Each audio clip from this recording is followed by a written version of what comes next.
তো আজকে আমরা আমাদের আঞ্জির গাছটাকে বসাবো পটের মধ্যে। আমরা এর আগের ভিডিওতে বলেছিলাম যে আঞ্জির গাছ এনেছিলাম, দেখিয়েছিলাম। তো আঞ্জির গাছটাকে কীভাবে বসাবো সেটার প্রসেসিংটা দেখাবো। আর এটা আছে আমাদের একটা 10 ইঞ্চির পট আছে। এটা আমাদের পুরানোই পট, আমরা পরিষ্কার করে নিয়েছি।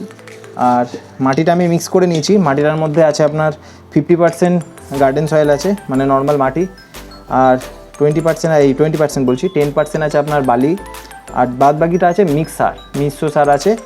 তার মধ্যে পটাশ আছে, হাড়ের গুঁড়ো আছে, একটু ডিএপি আছে। সব মিশিয়ে আমাদের মাটিটা তৈরি করা হয়েছে, যার জন্য মাটিটা একটু কালো হয়ে আছে। একদম মাটি কেমন আছে মাটিটা। আর এবারে কিছু আমি টপ ভাঙার কুচি নিয়েছি, যেগুলো টপের কুচি আছে। তো এই পটের যে কুচিগুলো আছে, এই পটের কুচিগুলো নিচের মধ্যে জল নিকাশানোর জায়গা দিতে হবে, যেরকম আমাদের এখানে দুটো ফোটো আছে। তো এখানে এটা কীভাবে সাজাচ্ছে একটু দেখি দাও, একটু কাছ থেকে দেখি দাও। এটা সাজানোর নিয়ম হচ্ছে পটটাকে আমাদের হালকা করে ঢাকতে হবে এইভাবে যদি পটটাকে আমরা ঢাকি, তো এটা দিয়ে এমনভাবে হবে যে মাটিটা বেরোবে না, অথচ যেটা এক্সট্রা জল আছে সেটা বেরিয়ে যাবে। এইভাবে পটটাকে ঢাকতে হবে। খুব বেশি হিট দিতে লাগবে না, বা এই খোলা বা যাই কিছু দিচ্ছেন আপনারা সেগুলো দিতে লাগবে না। তেমনভাবে দেবেন যার মধ্যে পটটার মধ্যে রুটগুলো এর মধ্যে আটকে ধরে থাকবে। তো ঠিক এইভাবে দিয়ে দিতে হবে।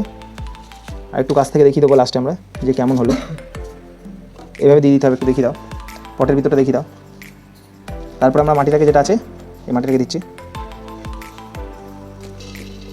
একটু গ্যাপে গ্যাপে ছড়িয়ে দিতে হবে।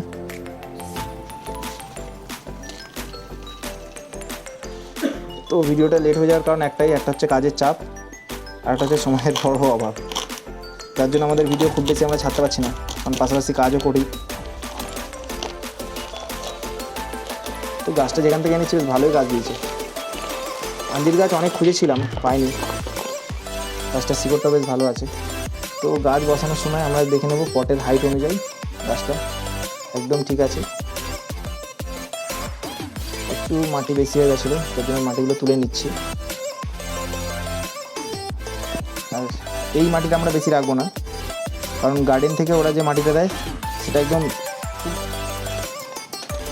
হালকা করে নিলাম শিকড় কাটা। এইভাবে আমরা বসিয়ে দেবো।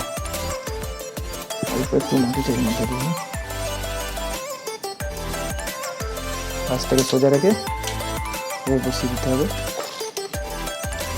আচ্ছা, সাইড দিয়ে আস্তে করে মাটিটা দিতে হবে, দিয়ে হালকা একটুখানি চাপ দিলে গাছটা পুরো ঠিকভাবে বসে যাবে, আর নড়বে না। তো এইভাবে বসানোর পরে আমাদের একটু গ্যাপ রাখতে হবে, যাতে আমরা যে জলটা দেবো সেই জলটা যাতে এর মধ্যে থাকে পটের মধ্যে, সেই জন্য এই গ্যাপটা রাখা হলো। এখন এরকমই থাকবে। আস্তে আস্তে এর মধ্যে যখন গাছটা গ্রো করবে সেটা তো আমরা ভিডিও দেখাবোই, যদি আঞ্জির আবার হয়। এখন আঞ্জির নেই, একদমই দেখতে পাচ্ছেন একই টব একই গাছ। তো এই গাছেই আমরা দেখাবো, যদি আঞ্জির হয় তখন ফের আবার ভিডিও দেখাবো। তো সবার শেষে একটাই কথা বলবো, সবাই লাইক, কমেন্ট, শেয়ার, সাবস্ক্রাইব এগুলো করে দেবেন। আর আমাদের পরের ভিডিওগুলো পেতে বেল আইকনটা সবসময় অন রেখে দেবেন, তাহলে আমাদের যে কোনো ভিডিও ফার্স্টেই আপনারা দেখতে পারবেন। এই বলে আজকে এই পর্যন্ত স্টপ করলাম। Bye bye.